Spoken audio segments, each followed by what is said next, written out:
is the most functional. This is everybody together. And the leader of this group is the senior pastor. When we all come together, that's where direction is set. That's where vision is cast. That's where we celebrate the victories. That's where doctrine is established. It's when we're all together. That's not where ministry takes place. That's not where outreach takes place. Now, we do that because we don't have any other way to do that in our structure. I'll tell you something, Sunday, I wasn't the preacher, but I sat here. And I waited for my opportunity to participate, and I did. I prayed for people and whatever. But listen to me. There was easily identifiable, easy, 4 very needed general directions of ministry in both of those services Sunday. And there was no way to do that. You couldn't do that.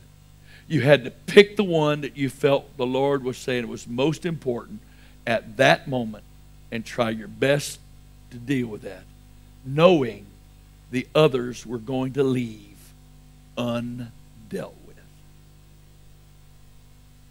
Why? Because these other things would have dealt with those things, leaving this one to be what it should be. This ministry should never be ministry to individuals. This should be always ministry to the body, the corporate body. But where does the body get its ministry? The baby should be ministered to here. People should be ministered to in relationships here and support and encouragement here. And then people should be given an opportunity to participate in the ministry of the body and reaching out to the lost here. And then the whole body should be ministered to here. Question: what is this?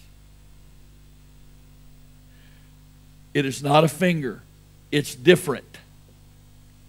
It's the thumb. In primates, it's called the opposing thumb. But it is not opposing in the context of opposition. It is complementary. Notice how difficult it is for my fingers to touch each other. The easiest fingers for my fingers to touch are the ones on either side of it. It's easy for that to touch, and those to touch, and these to touch, but it's not easy for those to touch, or those to touch, or those to touch. But it's easy for this. Okay? The thumb is the oversight ministry, the work of the bishop and those who help him do his job. The thumb is the only appendage of the hand which easily touches all other appendages. In humans, it is called the opposing member of the hand, not in the context of opposition, but in the context of complementing. The thumb is the appendage of the oversight, the bishop ministry. Note that the thumb can interact easily with all 4 fingers, but the fingers do not interact easily with any other fingers than those which adjoin them. Oversight ministry touches all ministries. Now, if there is no oversight ministry and there's only a senior pastor leading a body, he can't touch everything. Therefore, you're insecure with it, so you don't do all of those because it's not easy to know how they're doing. Now, in our structure at home, the same one who is a part of this also functions as an element of this. So rather than him being frustrated because he cannot touch all of those, because he also is a part of the oversight ministry, he can do that. But if there is no oversight ministry, and most churches don't have one, the same guy doing this is the guy trying to do this as the only one doing it, and it doesn't work.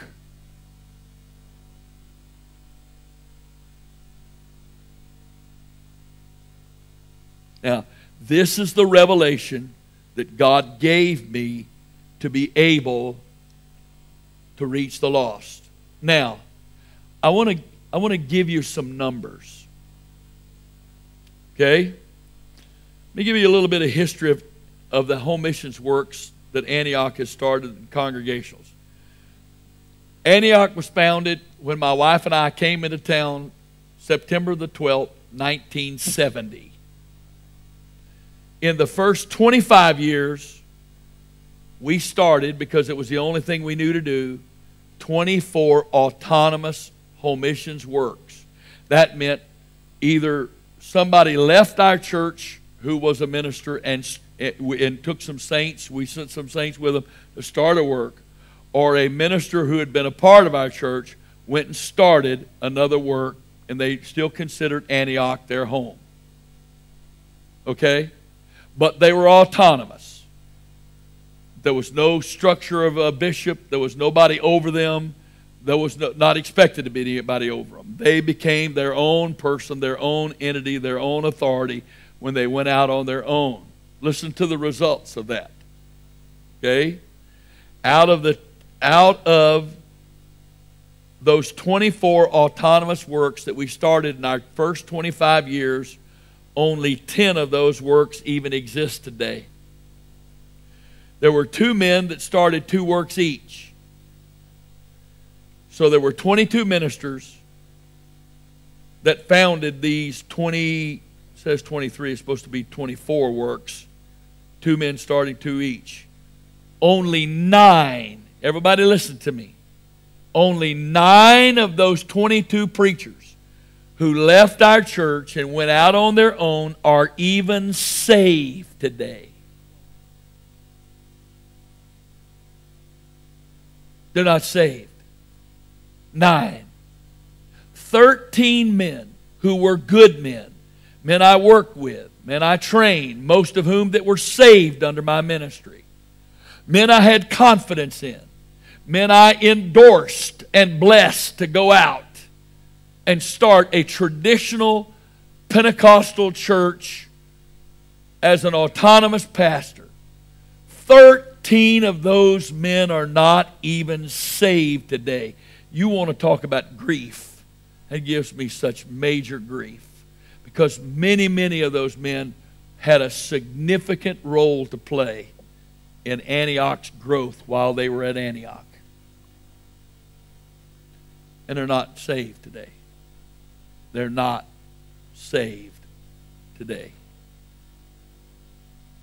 Now, in the last 14 years, Antioch has started 32 congregations plus 3 house congregations. I'll explain that. One of those 32 is the mother congregation, which is now just called the Arnold congregation.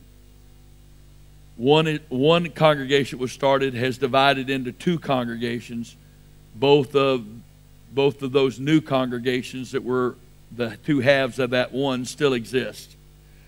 Of the other 30 congregations, I'm going to give you the latest numbers. 20 are fully operating today. 20. They range in age from 13 years to about 6 months. Okay, these numbers are wrong. I thought they were correct in this set of notes, and they're not. They're wrong. There's 20 of them. All of the ones that don't exist today, I closed down. They did not fail. I closed them down. They were struggling or had other reasons. And rather than letting the leader and the people be destroyed, I shut them down and brought them back to the main body. Some of those men who were a part of groups that was shut down are now leading another congregation and are prospering at it. The problem in a traditional Pentecostal setting with autonomy, men have gone out and they've been allowed to flounder, struggle, fail,